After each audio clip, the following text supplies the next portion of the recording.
Guys anime ওয়ার্ল্ডে 100% থেকে 80% মানুষ ডিমন স্লেয়ার দেখেছে। ডিমন স্লেয়ারের যত ক্যারেক্টার আছে সবার নামে মানুষের কম ভিজছে না। আজকে আমি এমন একটা ক্যারেক্টারের স্টোরি শোনাবো যে দুর্বল, ভীতু, তবে তার মধ্যে রয়েছে হিডেন পাওয়ার। হ্যাঁ, তোমরা ঠিকই ধরেছো।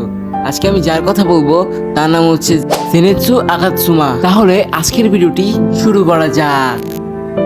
জেনেৎসু আগাতসুমা, তার মা বাবা তাকে ছেড়ে দিয়েছে কারণ সে দুর্বল, তার কোনো শক্তি নেই, সে ভয় পায়। জেনেৎসুর একটি গার্লফ্রেন্ড ছিল। মেয়েটি জেনেৎসুর ভালোবাসার এই সুযোগকে কাজে লাগিয়ে জেনেৎসুর কাছে প্রায় টাকা নিত। জেনেৎসু এটা বুঝেও সে কিছু বলেনি কারণ সে তার কাছে সত্যিকারের ভালোবাসা আশা করেছিল। কিন্তু মেয়েটি সেলফিশের মতো জেনেৎসুর কাছ থেকে টাকা নিতেই থাকে। একদিন জেনেৎসু ওই মেয়েটিকে ধরে কান্নাকাটি করে বলে, তুমি আমাকে ছেড়ে যাবে না, আমি একা হয়ে যাব। পরে মেয়েটি বিরক্ত হয়ে চিল্লাচিল্লি করা শুরু করলো এবং পাশাপাশি লোক জড়ো হয়ে গেল এবং লোকগুলো জেনেৎসুর দিকে খারাপভাবে তাকিয়েছিল। জেনেৎসু ভয় তার মাথাটি মাটির সাথে লাগিয়ে সবার কাছে ক্ষমা চাইলো। সেই স্থানে হাজির হলো জেনেৎসুর মাস্টার বা গ্র্যামস, যার নাম জিগোরো কুয়াজিমা।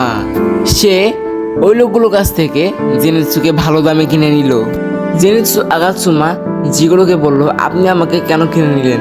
আমি তো কিছুই করতে পারি না, আমি দুর্বল, আমি ভীতু। কিন্তু জেনেৎসুর মাস্টার জিগোরো সে বলল, না, তোমার কাছে এমন পাওয়ার আছে যেটা আমি কাজে লাগাতে পারবো। তুমি আমাকে সেই পাওয়ারে কাজে লাগানোর জন্য সাহায্য করবে। পরে জেনেৎসু বলে, আমি কি সাহায্য করবো আপনাকে? আমি তো কিছুই পারি না, আমি দুর্বল, আমি কিছুই পারি না, আমি কথায় কথায় শুধু কাঁদি।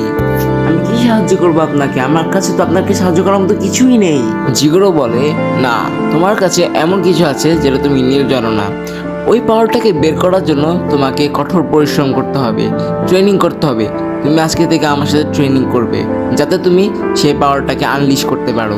জেনেৎসু বেসিক ট্রেনিং থেকে শুরু করেছে, যেখানে তাকে খাটানা চালানো শেখানো হচ্ছে এবং তাকে ফিজিক্যালি অনেক স্ট্রং করা হচ্ছে যাতে সে সহজে না দুর্বল হয়ে পড়তে পারে। তাই তাকে অনেক কঠিন করে কষ্ট করানো হচ্ছে। তবে জেনেৎসু এই ট্রেনিংটা না নিতে পেরে জেনেৎসু পালাতে চেষ্টা করে, কিন্তু মাস্টার জিগোরো সেটা সফল হতে দেয় না। তবে জেনেৎসু একবার পালাতে গিয়ে গাছের উপর উঠে বসে পড়ে এবং মাস্টার জিগোরো বলে, তুমি গাছের থেকে নামো, তোমাকে আরো ট্রেনিং করতে হবে, তোমাকে শক্তিশালী হতে হবে, নাহলে তুমি পারবা না।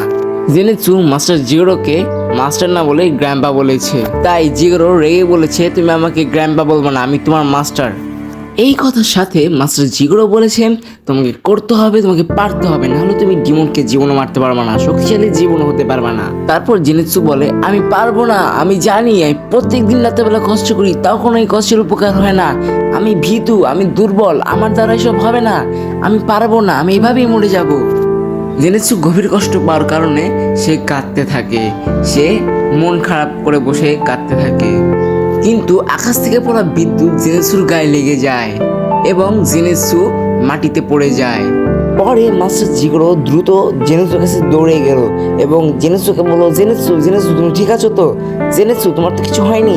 জেনেৎসু। পরে জেনেৎসু জবাব দিল, হ্যাঁ, আমি ঠিক আছি। পরে মাস্টার জিগোরো বলল, তোমার চুলের রং চেঞ্জ হয়ে গিয়েছে, সেটা হলুদ হয়ে গিয়েছে, যেটা বিদ্যুৎ আকারের রং। এই রংটি তোমাকে দেবতা দিয়েছে, এই রঙের সাথে তোমাকে অনেক ভালো শক্তি দিয়েছে। এখন তুমি একজন স্লেয়ার হতে পারবে, তাই ঘাবড়িও না, তুমি আমার সাথে আবার ট্রেনিংয়ে ফিরে চলো। আজকের মতো এইটুকুই। এই ভিডিওর পার্ট 2 আমি নেক্সট উইকে দেওয়ার চেষ্টা করব। এবং গাইস, এখানে একটা সমস্যা রয়েছে, আমি কিছু ক্লিপ জেনেৎসু ঠান্ডার শক খাওয়ার পরের ক্লিপগুলো আমি একটু আগে দিয়েছি শুধু বোঝানোর জন্য যে জেনেৎসু ট্রেনিং করেছিল। তাই কমেন্টে এমন কোনো কমেন্ট করো না যেটা আমার খারাপ লাগতে পারে, এবং যদি কিছু ভুল হয় আমাকে ধরিয়ে দিও। ধন্যবাদ। তো গাইস, নেক্সট টাইমে দেখা হবে। আল্লাহ হাফেজ।